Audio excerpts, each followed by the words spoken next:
Good morning and happy Tuesday. We're just running through this week really quick. We're getting closer and closer to Easter, and I'm going to continue with our study on the true meaning of Easter and keep rolling with that and get us all prepared to fully accept what it means.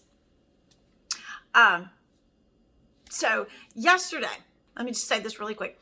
Yesterday, I posted a little storyline. It was meant to be funny. It was meant to be, just, hey, go check out the message kind of thing. Don't miss this part of the series. But, and it was a Snapchat filter that made my eyes look really big. And like I said, it was not meant disrespectful at all. But I had somebody come at me really strong and really hard last night and tell me that it was a total disgrace to Christianity and to God, and that Jesus wouldn't do that, and I was just sucked into a life of sin because I was using a Snapchat filter. And yeah, so for a minute I caught myself almost thinking, oh no, was I being disrespectful? And I'm like, what are you doing? What are you doing? You've been talking about this, and now boom, here's an example of what's happening, because Easter has so much significance, and because Easter is a fulfillment of the new covenant. This is part of the fulfillment of the new covenant, and Satan doesn't want us to remember it. He doesn't want us to see the significance of this. So just like somebody came at me last night, people are going to be coming at you this week when you're standing strong in the Lord, and when you're trying to learn about Easter. Be ready, because little things are going to happen, and when in doubt, and when you think, wait a minute, is this from God? Be careful, because Satan is going to be coming at us this week. So, with that being said, when I was raised up in Church of God, very strict religious, and Easter, we were taught exactly what Easter meant. But to me, as a kid, Easter meant getting a new dress and a new pair of shoes. Most importantly, it meant that I got to go to the Easter sunrise service with my dad. Nobody else in our household liked to get up that early. So it was just me and my dad. And it was a wonderful time that I got to spend with him. It was at like 6 a.m. or something crazy, which at that time was a very crazy time to get up and be doing something for a little kid. But spending that time with my dad was so important. And now looking back, he passed when I was young, and looking back, those moments are so important. But now that I am an adult and I have actually been studying all the covenants, it blows my mind that there's so much more to Easter that I didn't even realize then, and I'm realizing now. So I want to share some of this with you guys. I want to sort of set the scene as we start learning about this and where we're at right now before Jesus was born. In the Old Testament, we've got the Israelites, who are the chosen people, but they are just continuously disobeying God, continuously. And they have reached a point where they're without king. They are basically exiled. They are turned against God. They are not doing what they're supposed to be doing. And it is worse than it's ever been. Their society is just, And God's like, I've made all these covenants. With Moses, he made a covenant with all the rules, all the instructions of exactly what they're supposed to do. And nobody's doing it. It's not working. They had to do sacrifices to atone for their sins, to ask forgiveness. But it's not working. So God says, you know what? I'm going to do something different.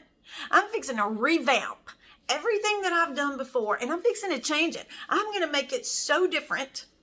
And so that's what he does. In Isaiah and Jeremiah, if you have time, go read those books in the Bible, because a lot of people read Revelations because it has the hype and the reputation for being this really wow book of the Bible. But so is Isaiah and Jeremiah.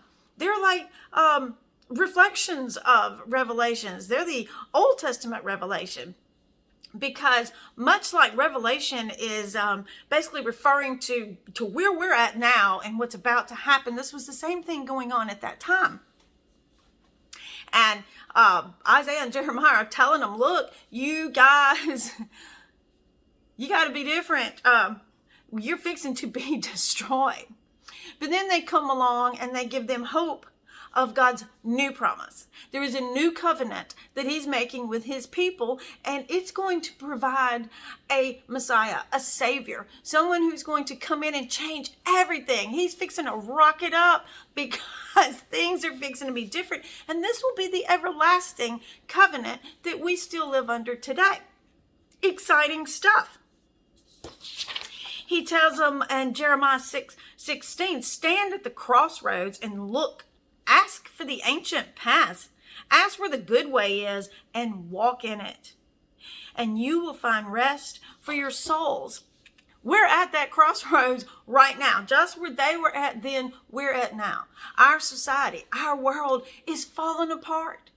It's against God. There is so much sin and hatred and evil in the world.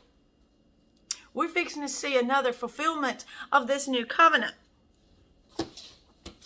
In Isaiah 32, 1-4, see, a king will reign in righteousness and rulers will rule with justice. This is God's promise. This is his hope for the people in the Old Testament, what's going to happen, but it's also applicable to us now, what's about to happen.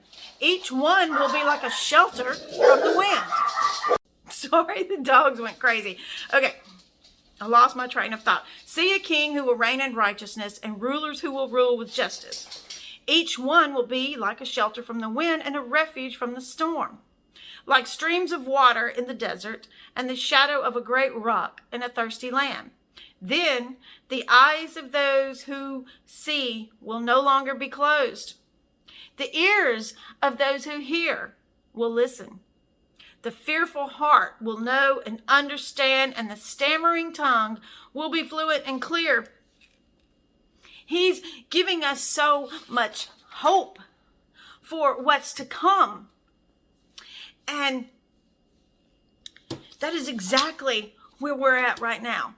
The crossroads that they spoke of, where we've got to choose, find the good way and walk in it, says Jeremiah. I'm sorry, looking at the time, running out of time again.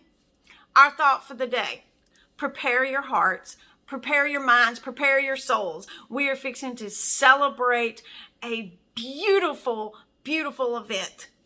I'll see you guys tomorrow.